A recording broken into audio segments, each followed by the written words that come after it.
Hi all, and welcome back to my channel if you're a subscriber, and g'day if you've never been here before and just having a look.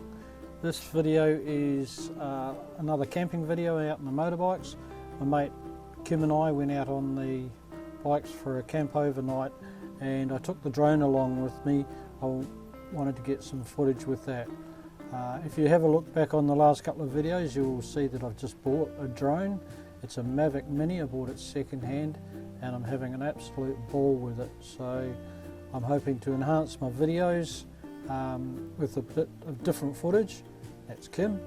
And later on do some more in-depth sort of drone videos as well, with some interesting stuff around WA, which is Western Australia if you're from overseas. Right, we're out on the track. This used to be a very quiet hidden spot, but now the four-wheel drivers have been in here. It's a great spot if you are a four-wheel driver. I'm not knocking them because I own a four-wheel drive myself, but very pretty and quite secluded. But the popularity of four-wheel drives is growing and growing, so they're getting out and everybody's getting out into different areas. As long as you take your rubbish away, that's the main thing, and don't leave a mess. You know, try and leave it as much as possible as you found it. So just about to cross the river runs through here. We haven't had a lot of rain recently, so it's just a trickle.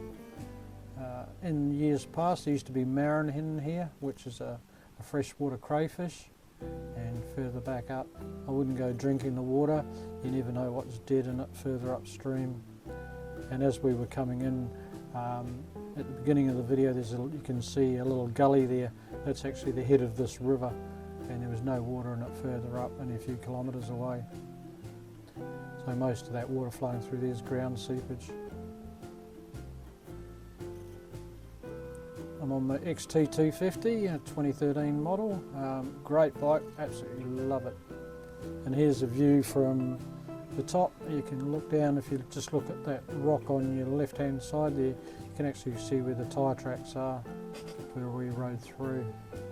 It's the two of us, and I'll get the drone up and have a good look around. As I say, it's a lot of fun with the drone, and it really does add a whole new dimension to the video, and also what you can see out there just by flying straight up from where you are. You'll discover things around you.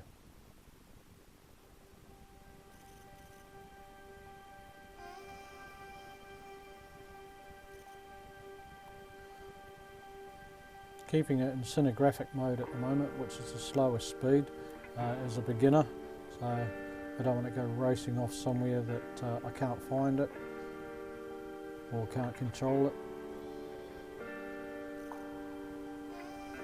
So a lovely little campsite.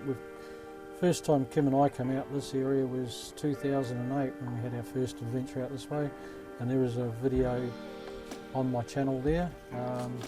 It's a pretty poor quality one. That was with a handheld video camera mounted, just about taped onto the front of the bike back then, but an XT350. Great bike that I've upgraded, and I love electric start. Trying to kick a 350 over in soft sand, trying to keep it on a stand, being a shorty, is hard work. We were going to stick to some main tracks, but we found some interesting tracks off all over the show. Plenty of places to explore out here. And we're no expert riders, we both had little tumbles. I think we did kept it fairly even, had two each. No major damage and no broken bones, although I did think I sprained my ankle or twisted my ankle at one stage. Got to watch out for kangaroos around out in the bush here, emus and wild pigs. You never know what's going to come charging out the bush, so keep the speed fairly reasonable. Normally the soft sand does us. Down along the waterfront, there's a fairly old track through here. A couple of spots we had to turn around and come back out because they just came to dead ends with the gully coming through, or a sort of small ravines. As I say, we're no expert riders, but we're willing to give it a go. For a couple of 60 plus guys, we can do anything.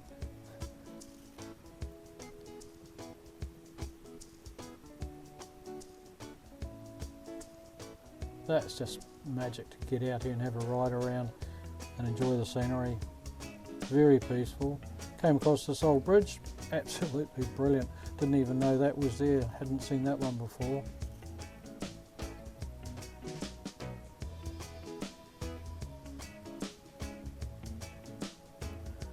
Back along the waterfront, as you can see in the background there, CALM, the Conservation and Land Management, we're doing a burn off in the distance, and they do this every year to get rid of some of the kindling and the dry undergrowth, so when bushfire season comes along it's a little bit more manageable. But it makes for a great photo. This is with the drone out flying over the water there.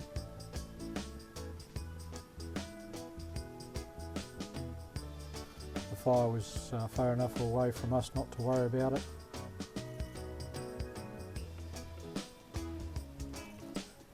Right, found our camp spot. We tried 2 or 3 different spots and this looked nice and clear. A few pine trees around us. We do observe leave no trace, so you'll see my little cooker in a minute when I'm having my tea. All we leave is a little bit of ash and we even spread that out, but always make sure we cook on clean open area, and anything we take in we take out. While I was unpacking and getting set up, I realised I'd left my air mattress at home. I was originally going to bring the hammock and then changed my mind at the last minute and forgot to pack the air mattress. So moved the tent a little bit, put it in and built a nest out of pine needles and stuck it over there. So not quite as comfortable, but I survived the night well. It wasn't cold, so not a major problem. A note to myself to have a checklist next time. Time for a step 2, a couple of rum and cokes.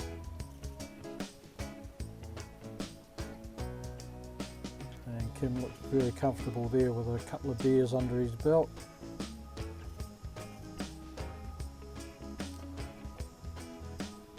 A few flies around, but as the sun sets the flies disappear fairly quickly out here. And we moved down to the waterfront on our patio to get the views.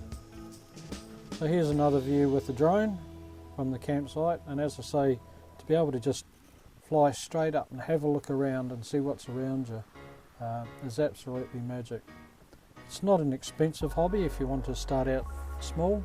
I say the Mavic Mini, under $1,000, and I picked mine up for under $500 with all the bits and pieces. Batteries last about 30 minutes in them, and they've got a lot of features. There's a great app, the DJI Fly app, gives you really good control of it. But again, I'm sticking to the slowest speed, so I got a little bit more control and I don't go crashing into water or trees. You can see the smoke up in the sky there, the breeze is coming in off the coast and blowing it inland.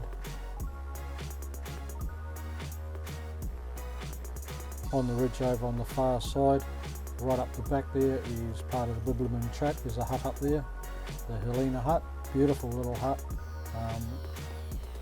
Bibliman Track Foundation do a wonderful job. I've walked a lot of the track, and so's Kim, and if you're ever in WA, get out and explore a little bit of it. There's some great huts and it runs from Perth all the way down to Albany, about 1,000 k's. And no, it looks very fishable, but there's no trout or anything on this dam.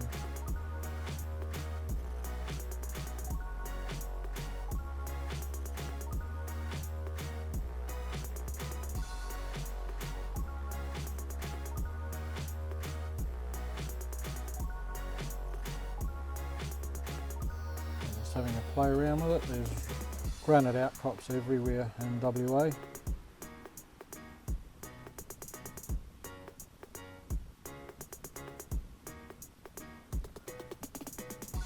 this is the advantage of the drone, it just makes it so much more accessible and you get some great shots.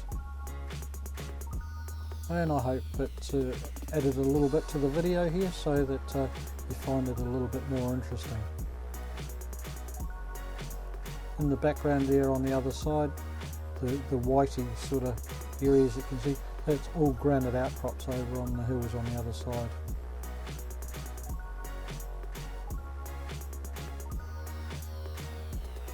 The black swans out in the water further back, a lot of wildlife, and we had different waterfowl and that calling out all night. It was very peaceful.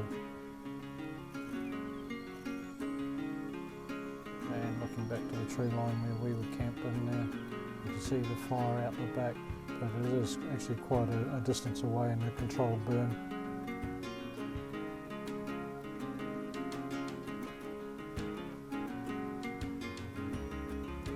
Dinner time, belly hanging out there, but well, what do you expect from an old bloke? And that's the little cooker I've got, and as I say, all I leave is a little bit of ash and nothing else, everything else goes home with us. So I've got steak, nice piece of Scotch fillet and some mushrooms done in garlic butter, and in the billy on the ground beside me I've got a bag of steamed veggies, so that's my healthy part of the meal. And a great night's sleep, and this is the sunrise, captured a little bit on the time lapse on the GoPro. I use a Hero 3. So breakfast in the sun in the morning, bacon and eggs. Wasn't too cold, but just once the sun got on you, that chill disappeared fairly quickly. We were stripping off before we rode home, getting rid of the long johns and all those, because it warmed up to about 27, 28 during the day on the ride home. Time to pack up. Thoroughly enjoyed the whole trip. Great night, great camp, great company.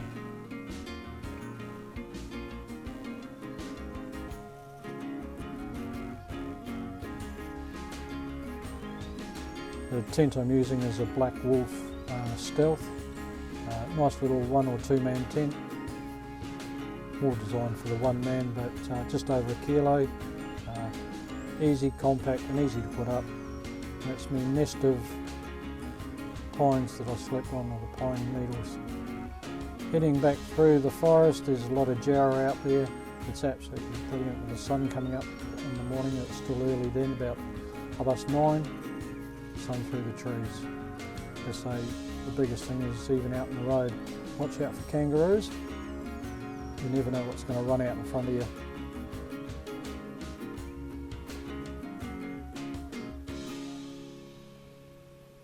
As you can see there's a kangaroo right in front of me. There's 3 or 4 along that section. So that's the end of the trip. We went and had a look at the Weir, the dam, and time to head home. So keep the shiny side up. Thanks for watching. Give me a thumbs up if you enjoyed it, and keep the shiny side up. Get out there and enjoy the bush. I've got to show you this sign after everything I've done and what this video was based on. So yeah, that gave me a laugh, but I think it's only in around the